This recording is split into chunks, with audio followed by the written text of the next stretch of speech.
संदेश ऐकून बघ. पुन्हा काही मागण्याची गरजच पडणार नाही. श्री स्वामी समर्थ. श्री स्वामी समर्थ. भक्त हो स्वामी महाराज म्हणतात, बाळा हा माझा संदेश तू नीट ऐक. हा तुझ्यासाठी महत्त्वाचा ठरणार आहे आणि हा संदेश तुमच्या आयुष्यावर मोठा प्रभाव टाकू शकतो. तुम्हाला कोणतेही आणि कितीही अडथळे आले तरीही मी तुमच्या पाठीशी आहे. तुमच्या सर्व प्रार्थना आता चमत्कार होऊन पूर्ण होतील. हे लक्षात ठेवा, तुम्हाला प्रत्येक संकटातून मी बाहेर नक्कीच काढेल. जर तुम्ही स्वामी भक्त असाल तर असाच स्वामींचा संदेश ऐकण्यासाठी आमच्या या व्हिडिओला लाईक व आम्हाला सपोर्ट करण्यासाठी मला सबस्क्राइब करा. भाग्यवंत ठराल. श्री स्वामी समर्थ. जय जय स्वामी समर्थ.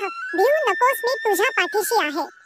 तुम्ही देखील स्वामींना मानत असाल तर कमेंट मध्ये श्री स्वामी समर्थ, जय जय स्वामी समर्थ नक्की लिहा आणि चुकता शेअर करा.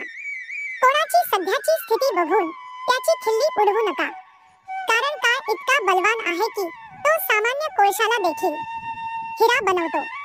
कधीच कोणाच्या डोळ्यात पाणी येऊ देऊ नका. जीवनात वेळ वाईट व चांगली कशीही असो, पण चांगल्या वेळेत वाईट काम करू नका, जेणेकरून वाईट वेळेत लोक सोडून जातील. काही वेळा नियती तुम्हाला मुद्दाम अपेक्षित संकट देते. ते फक्त आपले कोण आहे आणि परक कोण आहे याची ओळख करून देण्यासाठी वाईट व्यक्ती अनुभव देते आणि चांगले व्यक्ती साथ देते. किती दिवसाचे आयुष्य आहे, आजचे अस्तित्व उद्या नाही, म्हणून जगावे हसून खेळून, कारण ह्या जगात उद्या काय होणार हे कोणालाच माहित नाही. सदैव प्रामाणिकपणाने आपले कार्य करत रहा.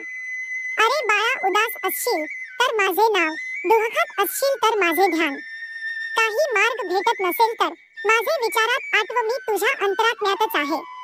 मी तुला निराश होऊ देणार नाही. या कलियुगात तुला एकटे देखील सोडणार नाही. जी झुंज तू मनाशी खेळतो आहे त्यात तुला मार्ग दाखवत राहणार. सुख हवेच आहे असा अट्टहास करू नकोस, कारण प्रत्येक परिस्थितीत सुख लपलेला आहे. जसे दुधात घी लपलेले असते तसेच तुझ्या कर्माच्या रवीने घुसळून लपलेले सुख बाहेर येईल. असं म्हणतात, काळजी करणारी माणसे भेटायला भाग्य लागते आणि अशी माणसे भेटली आहे हे कळायला जास्त भाग लागते. आपला पूर्ण वेळ स्वतःला घडवण्यासाठी खर्च करा, म्हणजे इतरांना दोष देणार आपला वेळ वाया जात नाही आणि इतरांचा दोष पाहायला वेळ मिळणार नाही. नियत कितीही चांगली असू द्या, दुनिया आपल्या देखाव्यावरून आपली किंमत ठरवते आणि आपला देखावा कितीही चांगला असू द्या, तो परमेश्वर आपली नियत ओळखून फळ देतो. आपण आपले काम नेहमी वाहत्या पाण्यासारखी करत राहिले पाहिजे. त्यात प्रामाणिकपणा असेल तर त्या वाहत्या पाण्यामुळे जो काही वाईट कचरा असेल तो आपोआप किनाऱ्याला लागेल. तुम्ही देखील स्वामींना मानत असाल तर कमेंट मध्ये श्री स्वामी समर्थ, जय जय स्वामी समर्थ नक्की लिहा. स्वामी शक्तीवर विश्वास ठेवत असाल तर तुम्ही नक्कीच या चॅनलला सबस्क्राइब करून घ्या